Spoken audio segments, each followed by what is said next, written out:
Baik, di sini saya akan memaparkan latar belakang dari reformasi birokrasi.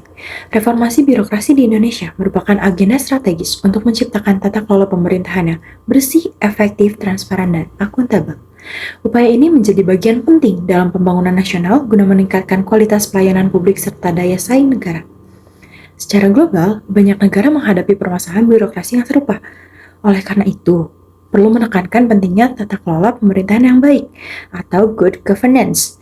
Prinsip ini mencakup transparansi, akuntabilitas, partisipasi masyarakat, dan efisiensi dalam pelayanan publik. Reformasi birokrasi dapat diartikan sebagai upaya sistematis untuk memperbaiki sistem penyelenggaraan pemerintah agar lebih efektif dan profesional. Adapun tujuan dari reformasi birokrasi itu sendiri meliputi mewujudkan pemerintahan yang bersih dan bebas dari KKN atau korupsi, kolusi, dan nepotisme. Hal ini menekankan agar seluruh penyelenggara negara bekerja secara jujur, transparan, dan berintegritas. Lalu yang kedua ada meningkatkan kualitas pelayanan publik. Karena pelayanan publik merupakan salah satu wajah utama birokrasi di mata masyarakat. Tujuannya agar menekankan bahwa setiap instansi pemerintah harus mampu memberikan pelayanan yang berorientasi pada kepuasan masyarakat, bukan sekedar menjalankan prosedur administratif. Lalu yang ketiga ada menciptakan birokrasi yang adaptif terhadap perubahan. Di era modern ini, birokrasi tidak bisa bersifat kaku dan lambat. Tujuannya yaitu menekankan pentingnya birokrasi yang fleksibel, inovatif, dan responsif terhadap berbagai perubahan. Baik dari sisi teknologi, kebutuhan masyarakat, maupun tentang global. Lalu yang keempat ada meningkatkan kapasitas dan akuntabilitas kinerja birokrasi. Kapasitas birokrasi berkaitan dengan kemampuan sumber daya manusia, sistem kerja, serta kelembagaan dalam menjaga tugasnya. Sementara itu, akuntabilitas berarti setiap kegiatan dan hasil kerja harus dapat dipertanggungjawabkan secara jelas dan teratur. Selanjutnya, analisis permasalahan. Permasalahan reformasi birokrasi ini bersifat multidimensional yang mencakup beberapa aspek, yaitu yang pertama, struktural. Masalah utama kita adalah organisasi yang terlalu gemuk, terlalu banyak jenjang hierarki dan unit yang tumpang tindih, membuat birokrasi kita menjadi lebih lamban. Ibarat kapal besar, kita sulit berbelok dengan cepat karena strukturnya yang terlalu kompleks dan tidak efisien. Yang kedua yaitu ada hambatan kulturan, ini berkaitan dengan mindset. Masih banyak resistensi atau penolakan terhadap perubahan, banyak individu yang merasa nyaman di zona mapan sehingga sulit menerima pembaruan sistem yang lebih modern. Ketiga adalah masalah sistematik. Kita sering menemukan regulasi yang tidak sinkron antara lembaga, terkadang memiliki aturan yang saling bertentangan sehingga di lapangan terjadi kebingungan koordinasi. Terakhir, pemanfaatan teknologi. Meskipun kita sudah masuk di era digital, e-government kita belum optimal. Digitalisasi masih sering dianggap sekedar ada aplikasi, namun belum terintegrasi secara fungsional untuk memudahkan pelayanan. Selanjutnya, permasalahan utama. Berdasarkan analisis tersebut, kita dapat mengerucutkan 4 permasalahan utama yang menjadi rapor merah birokrasi kita. Yang pertama yaitu budaya kerja yang belum profesional.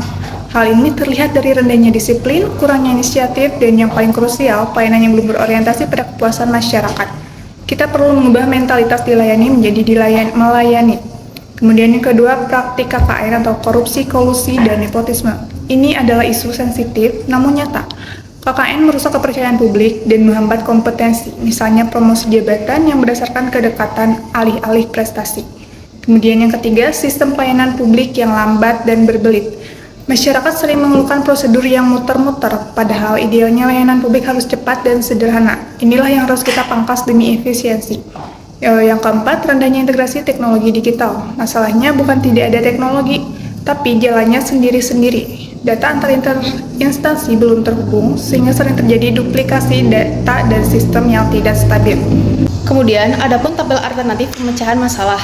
Untuk permasalahan pertama, yaitu budaya kerja yang tidak profesional. Akar penyebabnya, mindset yang masih belum berkembang.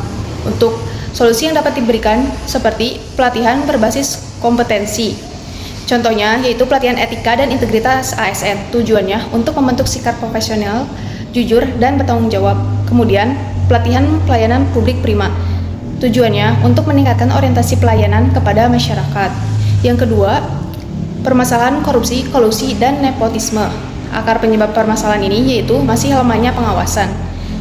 Lalu, Untuk alternatif solusinya, yaitu penguatan lembaga seperti melakukan audit secara rutin dan audit tersebut wajib ditindaklanjuti dalam batas waktu tertentu.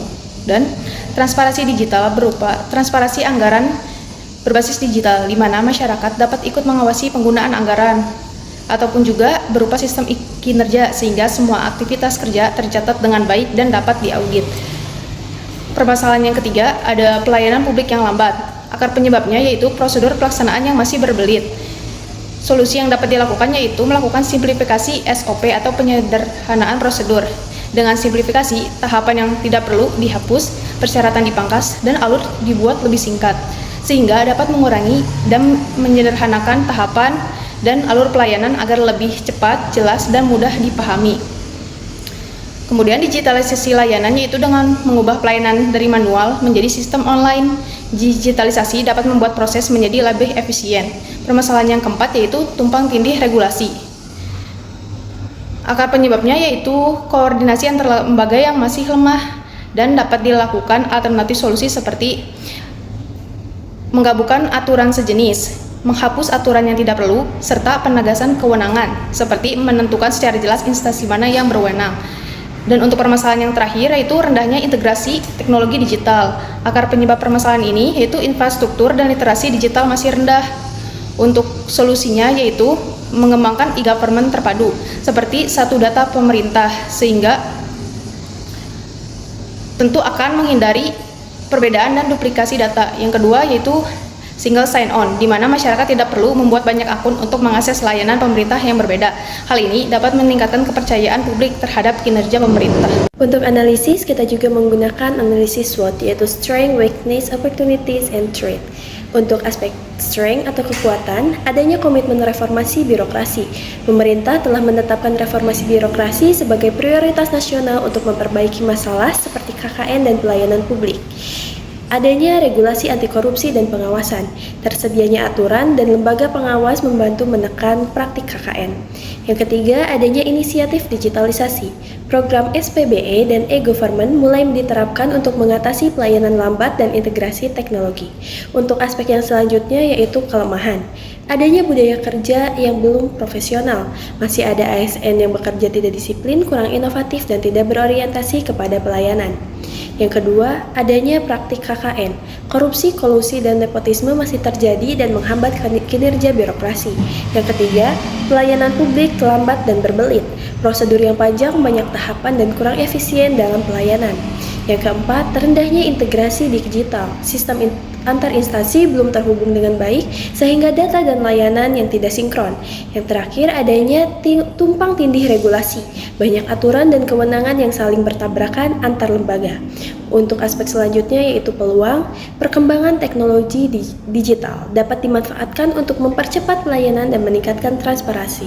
Adanya tuntutan masyarakat terhadap layanan cepat.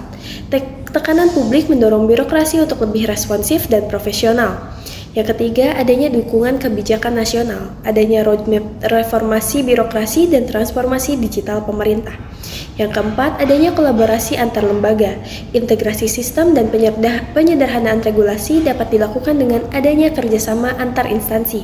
Untuk aspek terakhir yaitu ancaman, adanya resistensi perubahan, pegawai yang terbiasa dengan sistem lama cenderung menolak perubahan. Adanya intervensi kepentingan politik atau kelompok dapat memperkuat praktik KKN. Lalu, adanya kesenjangan infrastruktur digital. Tidak semua daerah memiliki akses teknologi yang memadai. Dan yang terakhir, adanya inkonsistensi kebijakan, yaitu pergantian kebijakan yang terlalu sering dapat memperlambat reformasi. Maka, kesimpulan dari presentasi kali ini, reformasi birokrasi merupakan prioritas nasional yang krusial dalam mendorong pembangunan berkelanjutan di Indonesia. Keberhasilannya bergantung kepada komitmen pemerintah, integrasi kebijakan, serta partisipasi masyarakat. Pendekatan yang holistik meliputi perubahan struktur, budaya, dan sistem menjadi kunci utama dalam menciptakan birokrasi yang modern dan responsif. Terima kasih. Sekian dari kelompok kami. Wassalamualaikum warahmatullahi wabarakatuh.